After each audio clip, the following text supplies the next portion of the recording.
Καλημέρα παιδιά, σήμερα χιόνι κάπου τα χτες, αλλά έχουμε και ήλιο, όπως βλέπετε. Θα σας κάνω ένα μικρό βιντεάκι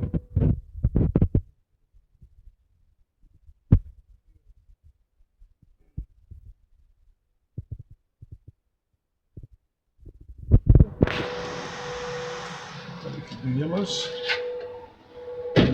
Όπως βλέπετε εδώ πέρα το λεωφορείο, εδώ πέρα είναι για τους ανάπηρους.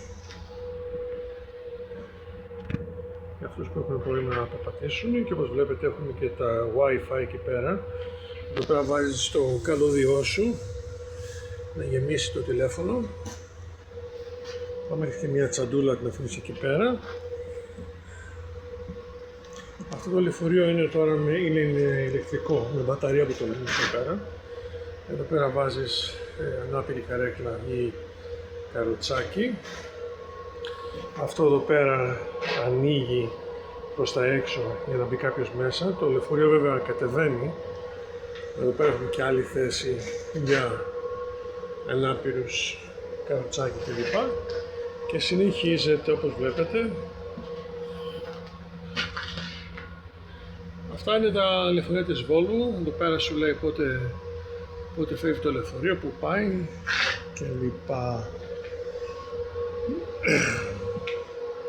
Έχει τη ζέστη. Αυτό είναι που ακούγεται τώρα, που είναι η ζέστη του. Λοιπόν, και τώρα βγαίνουμε λίγο έξω. Να το λεωφορείο.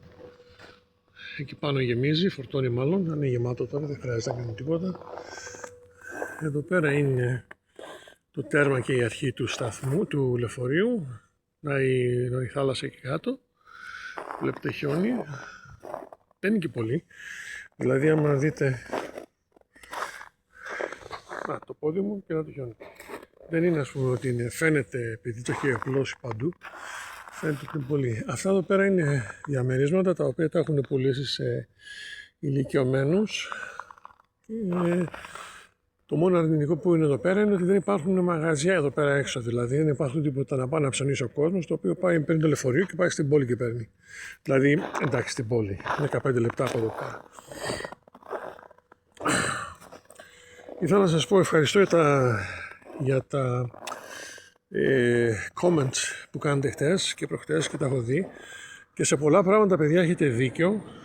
Γιατί τώρα, άμα συγκρίνουμε για ζωή, για κόσμο, για φίλους και τέτοια, δεν μπορεί να παίξεις μπάλα με την Ελλάδα, εντάξει.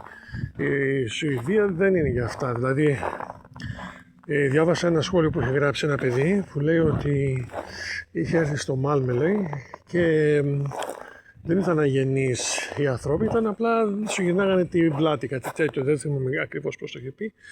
Σε αυτό έχει δίκιο.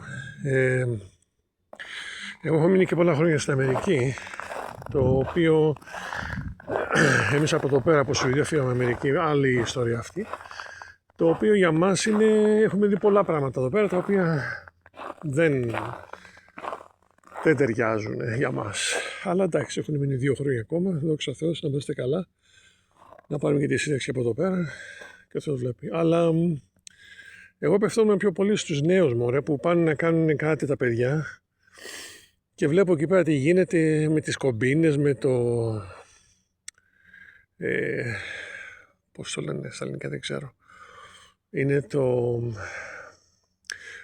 sexually harassed που λέμε στα αγγλικά, που οι κοπέλες, ας πούμε, που πάνε και δουλέψουν συνέχεια ο Έλληνας να δείξει τη βλαχή, το χυδαίο του.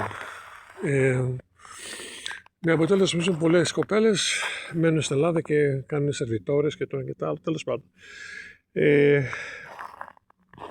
Ξέφυγα λίγο, γέρος άνθρωπος, δικαιολογούμε. Λοιπόν, εγώ έλεγα, ας πούμε, τους μικρούς, μια ιδέα ήταν αυτή. Βέβαια υπάρχουν και άλλα κράτη που είναι και πιο απλωμένα και πιο πολύ σε όλα, όπως Ολλανδία, Γερμανία και τέτοια. Εγώ μιλούσα μόνο τη Σουηδία. Τώρα, θέλω να ξανατονίσω πάλι, μην περιμένετε να έρθετε εδώ πέρα και να έχετε τις παρέες που έχετε στην Ελλάδα. Πρώτον. Δεύτερον, επειδή δεν έχει και πολλούς Έλληνες εδώ πέρα στο Γετεμπόρκ που είμαστε εμείς, έχει πιο πολλούς πάνω στο Στοκχόλμη. Πολλά πράγματα ας πούμε, από την Ελλάδα θα σας λείψουν. Εμείς όταν κατεβαίνουμε στην Ελλάδα, κατεβαίνουμε για να δούμε ζωή, να γνωρίσουμε πάλι κόσμο, δηλαδή και στην ηλικία μας πάλι, να δούμε κάτι διαφορετικό. Τώρα, γιατί είμαστε εδώ πέρα, γιατί άλλο η σύνταξη, και όχι να κοκορεύομαι, άλλο η σύνταξη που είναι περίπου 2-2,5 χιλιάρικα και άλλο η σύνταξη που είναι 300 ευρώ. Εντάξει, μεγάλη διαφορά αυτό. Έχει άλλα θετικά. Τώρα μεταξύ 20 και 40 που είναι τα χρόνια που μπορείτε να βγάλετε ένα ποσό για το μέλλον σας και για καλύτερο, εγώ σας έκανα αυτή την επιλογή.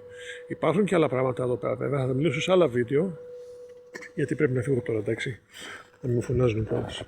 Λοιπόν παιδιά, να είστε καλά, ό,τι θέλετε, ερωτήσεις, απορίες, θα μου στείλει και email, εντάξει. Γεια σας.